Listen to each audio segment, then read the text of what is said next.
Bismillahirrahmanirrahim.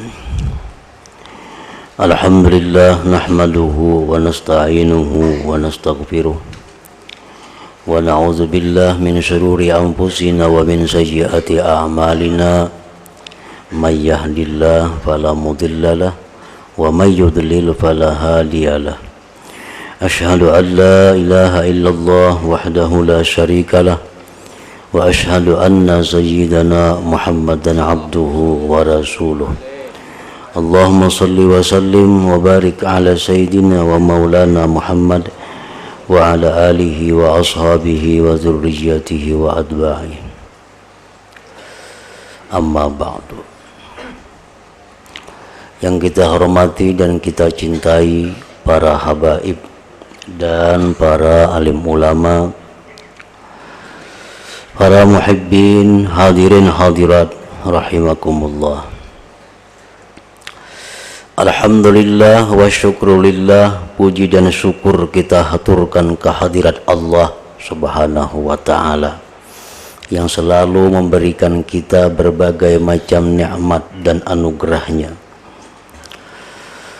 Salawat dan salam kita haturkan kepada junjungan kita Nabi besar Muhammad sallallahu alaihi wasallam dan kepada seluruh keluarga, para sahabat, zuriat dan pengikut beliau. Para muhibbin rahimakumullah, selanjutnya at-targhibu fil adzan, menggemarkan pada azan.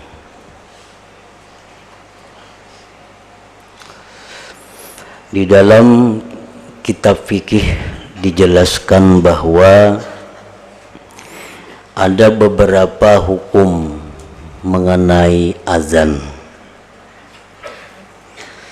Yang pertama, azan itu hukumnya sunnah dan itu merupakan yang asal. Kadang-kadang pula azan itu berubah hukumnya menjadi haram, yaitu apabila sudah sempit waktu. Ini sudah sempit waktu, amunnya azan habis keluar sudah waktu sembahyang. Nah, kalau demikian halnya kada perlu azan, langsung sembahyang. Ada pula azan itu hukumnya wajib. Azan yang wajib ini adalah azan yang dinazarkan. Orang bernazar azan. Nah, maka azan tadi hukumnya pun bukan lagi sunat tetapi menjadi wajib. Dan yang keempat ada lagi hukumnya azan itu makruh. Ini apabila azan dilaksanakan oleh orang yang berhadas, maka azan dimakruhkan. Nah, para muhibbin rahimakumullah, qala Allah Ta'ala, firman Allah subhanahu wa ta'ala, wa man ahsanu qawlan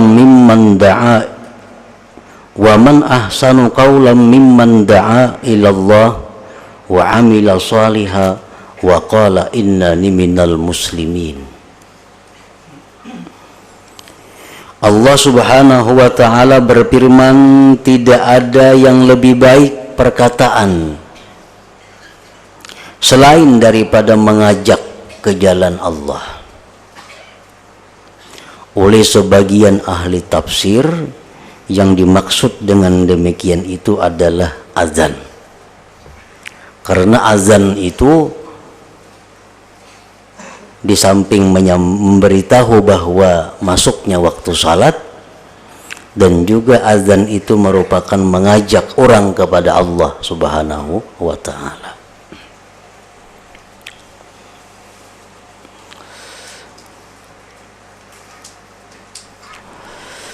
Wa an ibni Umar radhiyallahu anhuma qala qala Rasulullah sallallahu alaihi wasallam, yughfaru lil muazzin muntaha azanihi wa yastaghfiru lahu kullu ratbin wa yabisin sami'ahu.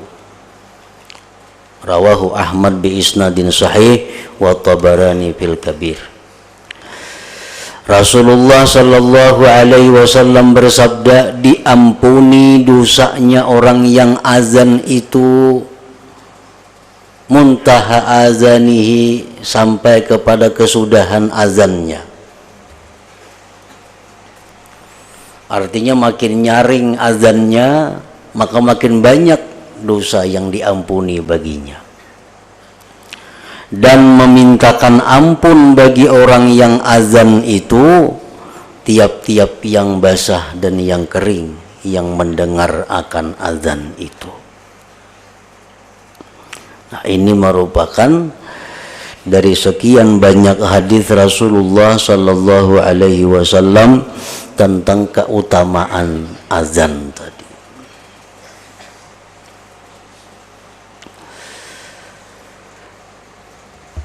Para ulama telah membahas mengenai masalah azan ini.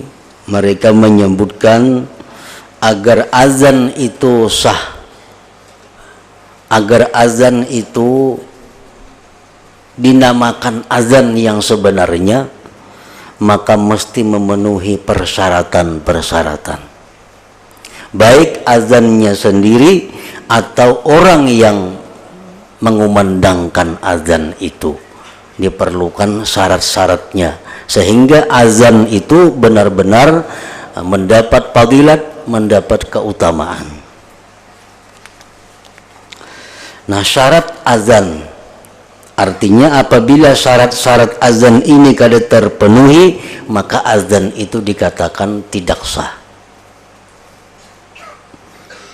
Bila azan itu tidak sah, maka artinya kita dituntut untuk mengulang lagi azan itu. Pertama, tertib. Azan itu mesti tertib, artinya sesuai susunan yang ada. Hayya 'alal shalah badahulu daripada hayya 'alal falah. Amun dipalingnya, nah berarti azannya kada sah. Yang kedua, wila.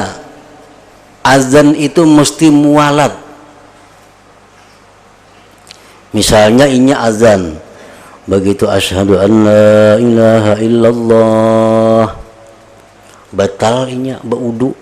Nah, baudu tuntung baudu menyambunglah, kada kawal lagi dimulai dari awal lagi, karena putus sudah mualatnya. Terlalu banyak masa yang di tengahnya antara satu kalimat azan kepada azan yang lain. Yang ketiga, azan itu mesti jahrun lil jamaah. Azan itu mesti nyaring kalau untuk sembahyang berjamaah. Yang keempat, dukhulu waktin, masuk waktu. Sudah yakin bahwa waktu sembahyang sudah masuk, nah disitulah azan. Apabila belum masuk waktu azan, maka azan ini tidak sah. Dan orang yang azan pun mendapat dosa yang besar. Jadi mesti tahu bujur nang si muazzin ini waktunya masuk atau kada. Kalau waktu belum masuk azan, azannya kada sah dan inya mendapat dosa yang besar. Kenapa dosa besar? Karena kalau azan itu banyak orang mengikut. Ada nang sembahyang, nang mana buka puasa dengan azan itu. Padahal waktunya belum masuk.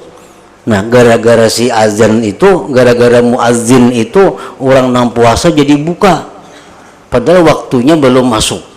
Nah, oleh karena itu Imam Suyuti mengatakan bahwa kalau azan itu belum waktunya, maka itu dosanya besar, termasuk kabair, dosa yang besar. Kecuali subuh. Nah, kalau subuh itu boleh azan mulai jam 12 tengah malam.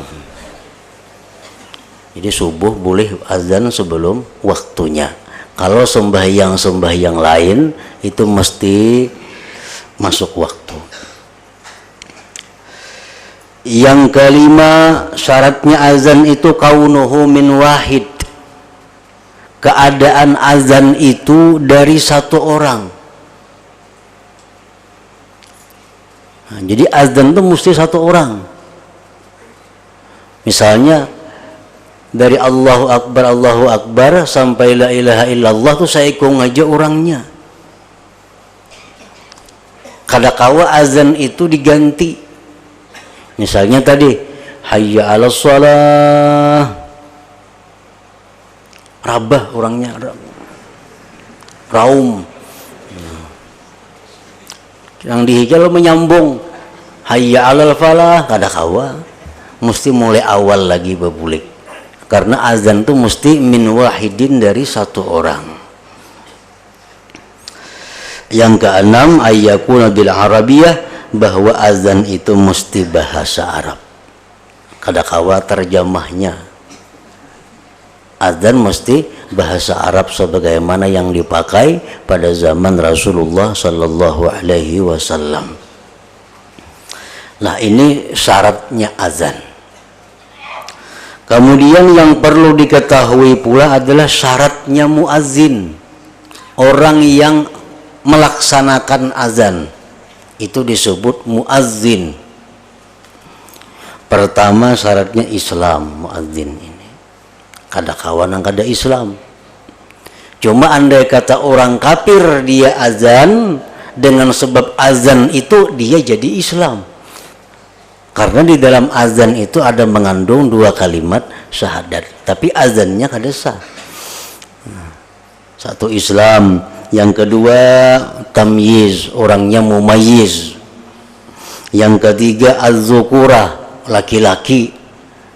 Bini-bini kada ada bagian untuk azan ini. Ini azan ini khusus untuk laki-laki. Yang keempat, ayyakuna arifan biduhulil waqti. Nah, dia mesti tahu masuk waktu. Si muazzin ini mesti ada ilmu. Baik ilmu apa, pokoknya ini ada keyakinan bahwa waktu sembahyang itu masuk hanyar azan. Baik melalui jadwal sembahyang, baik melalui jam yang diyakini kebenarannya, masuk waktu sembahyang, nah hanyar dia azan. Nah, jadi artinya si muazzin ini kadakawa azan itu umpatan. Muazzin nih dengar langgar sebelah sana, bang juga sini, kadakawa. Atau di radio, bang kadakawa, ngumpet di radio, berusia radio Makassar kada hulu bang. Nah, kecuali yakin nih radio kampung sini maka. Nah, jadi ayyakuna arifan bidukhulil waqti, bahwa dia itu mengenal bujur-bujur masuk waktu sembahyang. Nah, itu syarat orang yang azan. Apabila syarat azannya terpenuhi, muazzin syarat-syaratnya pun terpenuhi, maka azan itu sudah kebilangan, artinya sah azannya. Wa an Muawiyah radhiyallahu anhu qala sami'tu Rasulullah sallallahu alaihi wasallam yaqul. Muawiyah radhiyallahu anhu berkata, aku mendengar Rasulullah sallallahu alaihi wasallam bersabda, al muadzinuna atwalun nas a'naqan yaumal qiyamah. Rawahu Muslim wa Ibnu Hibban fi sahihihi min hadithi Abi Hurairah radhiyallahu anhu.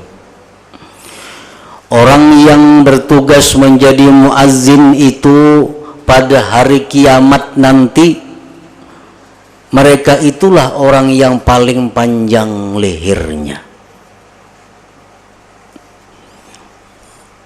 Maksudnya paling panjang lehernya itu adalah orang yang di padang mahsyar nantinya tidak tenggelam dengan keringatnya.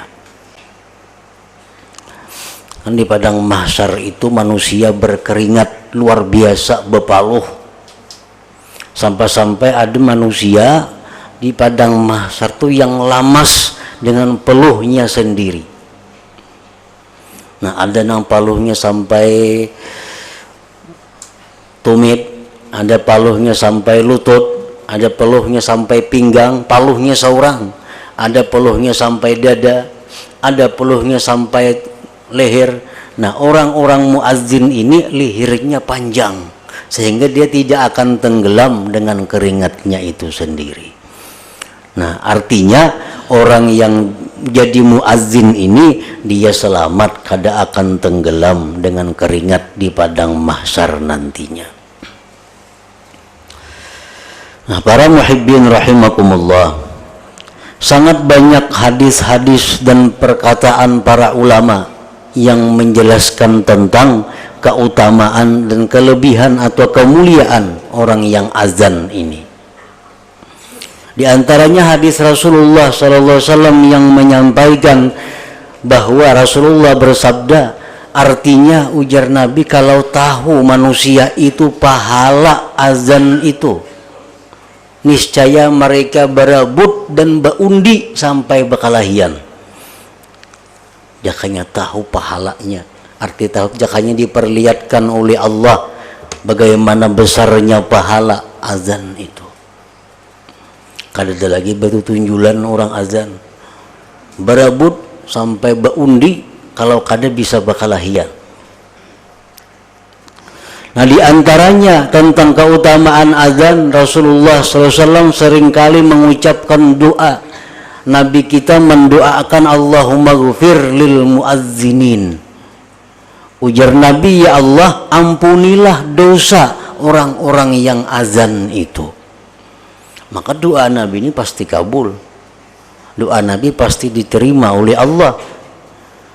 Nah, orang-orang yang azan itu dapat doa Nabi. Allahumma ghfir lil muadzinin. Ya Allah, ampunilah orang-orang yang azan.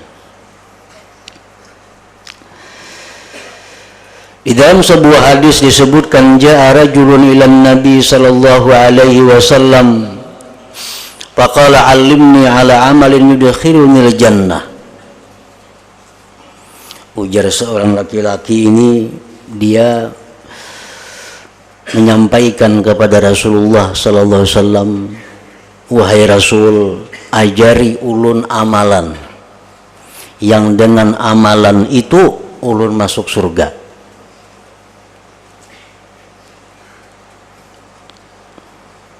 Kun muazzinan, ya Nabi. Kalau ikam hendak masuk surga, kun muazzinan, ikam jadi tukang azan di masjid, di langgar, di surau, ikam jadi tukang azan. Nah, laki-laki tadi menjawab, ulun kada mampu jadi tukang azan wahai Rasul, kada kawa jadi tukang azan. Kalau ikam kada kawa jadi tukang azan, ya Nabi, kun imaman, jadi imam barang.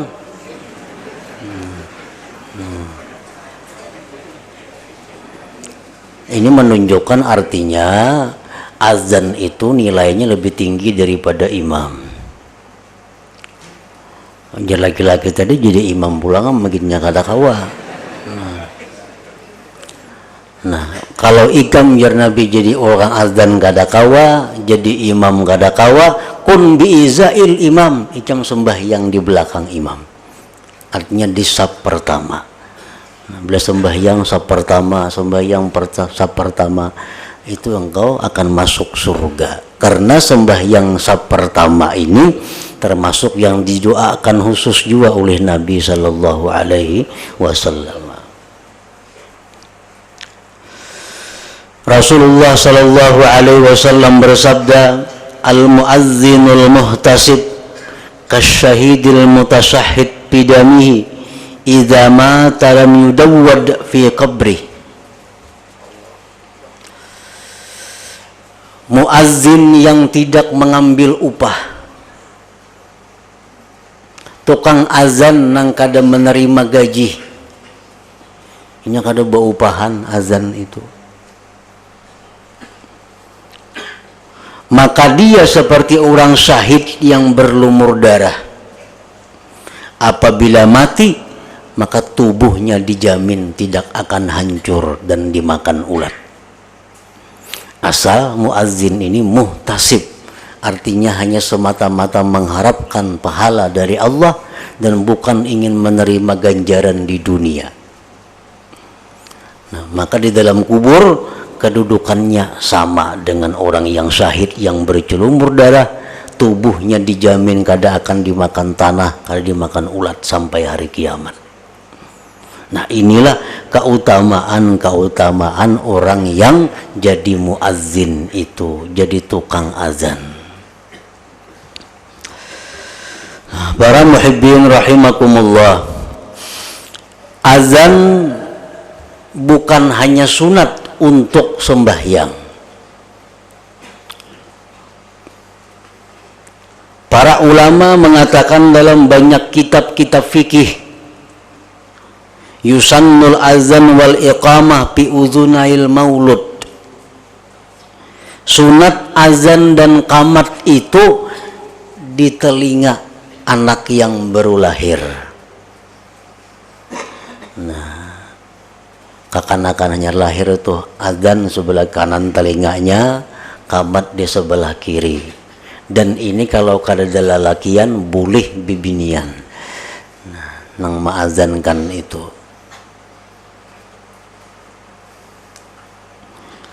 Wa khalfal musafir, orang hendak musafir,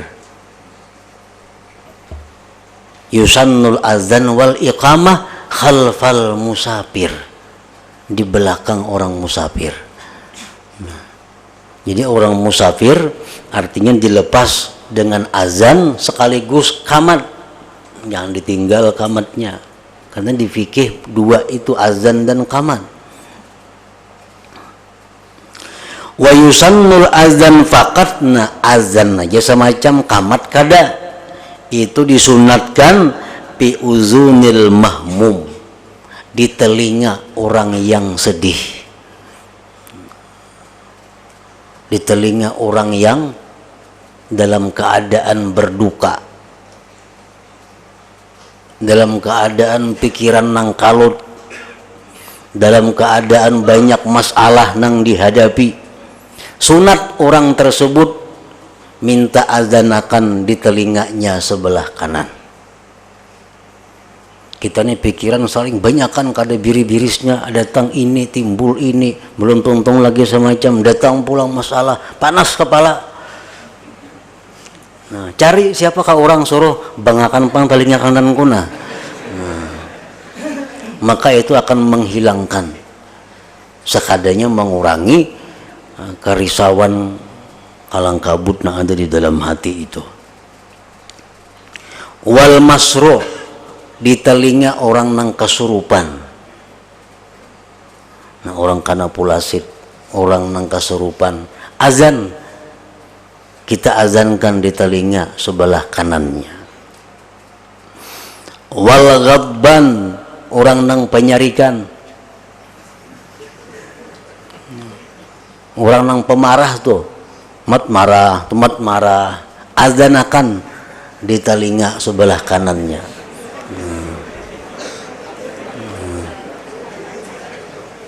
Ini mestinya nang pemarah ini mencari tukang azan supaya hilang sifat pemarahnya.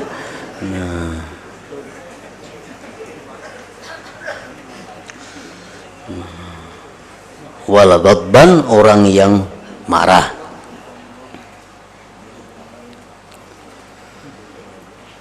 Ini sunat orang nang duka cita tadi, sunat mencari tukang azan bangakan di telinga kanan supaya masalahnya nang dipikirakannya itu berkurang. Orang nang pemarah supaya mengurangi sifat pemarahnya, bahwa di waktu marah itu disuruh azanakan telinga. Wa man sa'a khuluquhu, nah orang-orang yang jahat akhlaknya, terutama kanak-kanak umpamanya, anak-anak nang kada kawa diurus, nah belenya nang rahatan inya guring, nah bangakan di telinga kanannya, kada sekali, dua kali, tiga kali belenya guring, nah bisikakan kalimat-kalimat azan di telinga sebelah kanan. Nah maka ini akan mempengaruhi budi pekertinya. min insan au bahimah, baik yang tidak baik budi pekerti tadi manusia atau binatang. Orang bisi kuda misalnya, kudanya kada kawa diurus, dia kita buka beganainya, nah suruh begana buka, nah kuda nang kada kawa diatur, itu pun sunat juga kita ma'azankan di telinga kuda itu. Wa indal harik, dan ketika kebakaran. Nah, ketika kebakaran tuh sunat azan. Jangan saikung di mana-mana ada azan. Ujung sini azan, sana azan, di atas hubungan ada azan. Tapi jangan betilanjang bangnya. Bila betilanjang babarau apinya.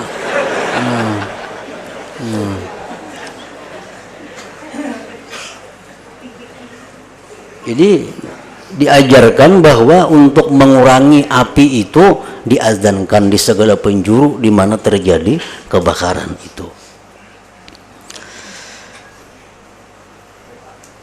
Nah, adapun azan yang dilaksanakan waktu menurunkan mayat ke dalam kubur itu dalilnya kada kuat. Dalilnya kada kuat sehingga banyak ulama tidak melakukan demikian. Biasakan mayat begitu hendak dikubur, bang, nah azan itu kada kuat, dikatakan dhaif, lemah. Nah, oleh karena itu banyak para ulama-ulama kita tidak menggunakan demikian.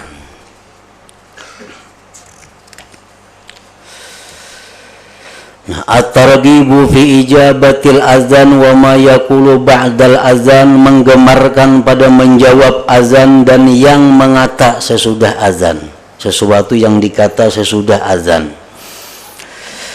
An Abdullah bin Amr bin al-As radhiyallahu taala anhuma qala Rasulullah sallallahu alaihi wasallam, idza sami'tumul muadzin faqulu mithla ma yaqul tsumma sallu alayya.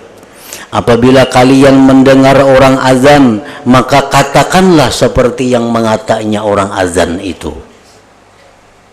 Kecuali hayya 'alas shalah, nah itu diganti dengan la haula wala quwata illa billah, as-salatu khairum minan naum, diganti juga jawabannya. Kalau Allahu Akbar kita mendengar sunat Allahu Akbar. Summa sallu alayya, kemudian bersalawat atasku, ujar Nabi. Fa innahu man shalla alayya marratan, barang siapa bersalawat atasku sekali, sallallahu biha alaihi asyra, Allah bersalawat dengannya itu atasnya 10 kali. Summa sallallahu li al-wasilah, kemudian mintakan, ujar Nabi, kepada Allah untukku al-wasilah. Sesudah kita mendengar azan tuntung, kita disuruh bersalawat, kita disuruh minta kepada Allah agar Allah memberikan kepada Nabi kita al-wasilah. Fa innaha al-wasilah itu manzilatun fil jannah, satu tempat di dalam surga. La tambagir illa li 'abdin min ibadillah, yang tempat itu tidak patut melainkan bagi seorang hamba dari hamba-hamba Allah. Wa arju an akuna ana huwa, aku berharap jar Nabi akulah orang yang diberi Allah al-wasilah itu. Faman sa'alallaha liyal wasilah, barang siapa yang memintakan kepada Allah untukku wasilah, halat lahu syafa'ah, maka pastilah bagi dia mendapat syafaat.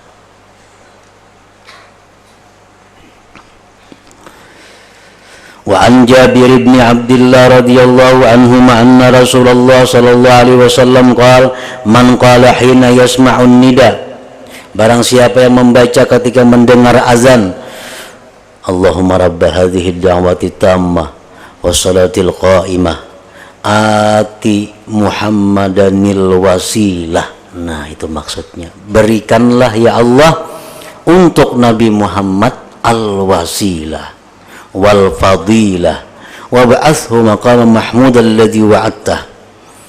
Nah, bila kita tuntung azan membaca itu, halat lahu syafaati yaumal qiyamah.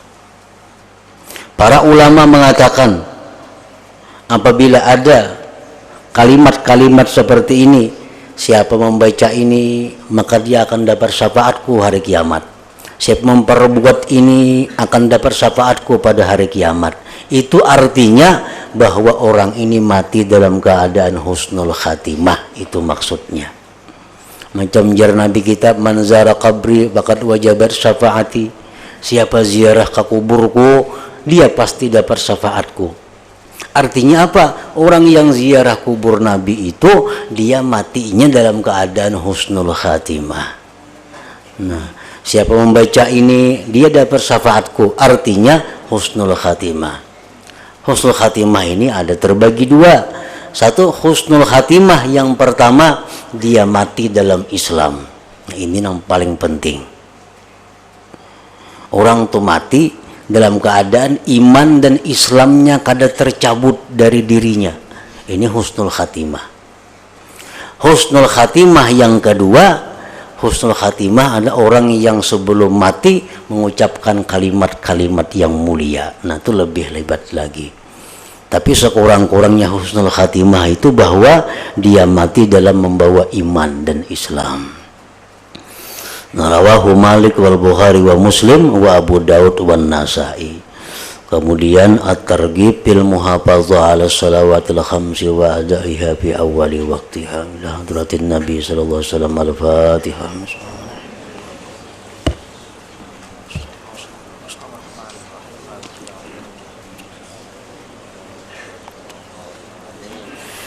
Asyhadu an la ilaha illallah wahdahu la syarika lahu. أشهد أن سيدنا محمدا عبده ورسوله